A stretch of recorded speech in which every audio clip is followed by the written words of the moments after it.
Je pense que c'est la bonne solution. Maintenant, je sais pas, je me pose des Alors questions. effectivement, le café de l'école des parents est un lieu d'accueil pour parents et professionnels, durant lequel en fait on va accueillir les personnes lors de débats, d'échanges, d'ateliers sur des questions liées à la famille, la parentalité, l'éducation.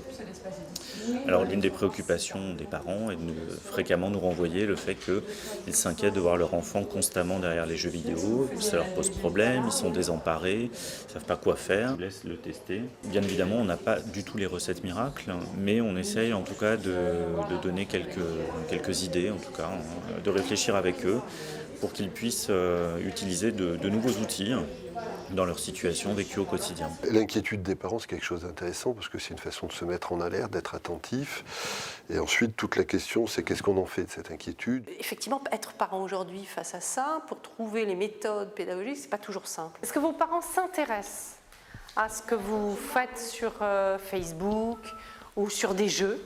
Il ne s'agit pas de parler de la dépendance, par exemple, aux jeux vidéo, parce que la dépendance, ça ne touche quand même finalement qu'un tout petit pourcentage de joueurs.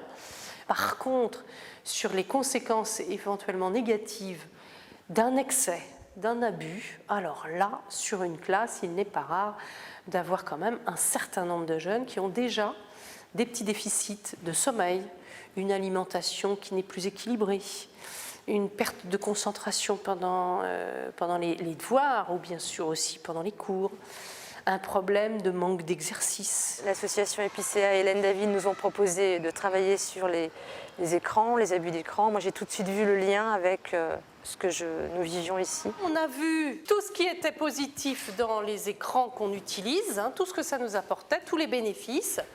Et maintenant, on va essayer de voir tous les risques de l'abus, d'un abus ou d'un mauvais usage de ces écrans. On a commencé à faire un travail donc, de sensibilisation auprès des élèves, d'un point de vue de la loi, du droit à l'image, de la loi, de ce qui se dit, de ce qui ne s'écrit pas.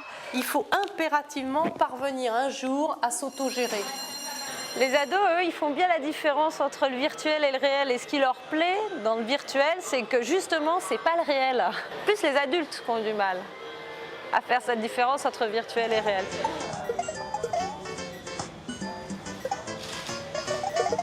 Donc l'adolescent a toutes les raisons de s'engager dans les écrans et il en a encore une de plus, c'est qu'à cet âge-là, il cherche à s'éloigner des parents. Les parents ne veulent pas qu'il sorte dehors, il reste à la maison, mais il s'éloigne parce qu'il va dans des mondes où les parents ne peuvent pas les suivre. L'usage problématique, c'est quand on cesse de jouer pour le plaisir et qu'on joue pour lutter contre un déplaisir. Et en général, d'ailleurs, ça se repère assez bien, c'est que ce joueur-là, il va jouer de manière répétitive, stéréotypée, il va faire toujours la même chose dans ses jeux, il va jouer tout seul, il va se désocialiser. Il y a toujours eu une crise d'adolescence, elle n'est pas pire aujourd'hui qu'hier, mais elle se passe autrement, elle se passe à travers les écrans. Ça, c'est une série que j'ai faite, donc avec 10 garçons. C'est mes 2 enfants avec tous leurs copains.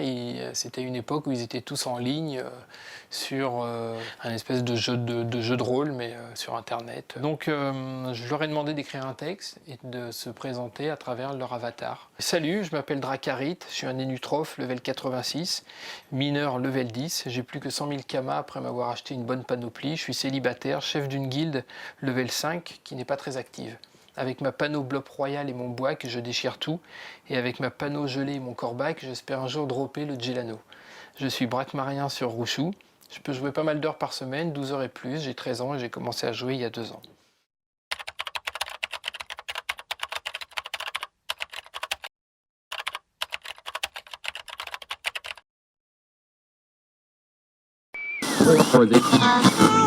Try to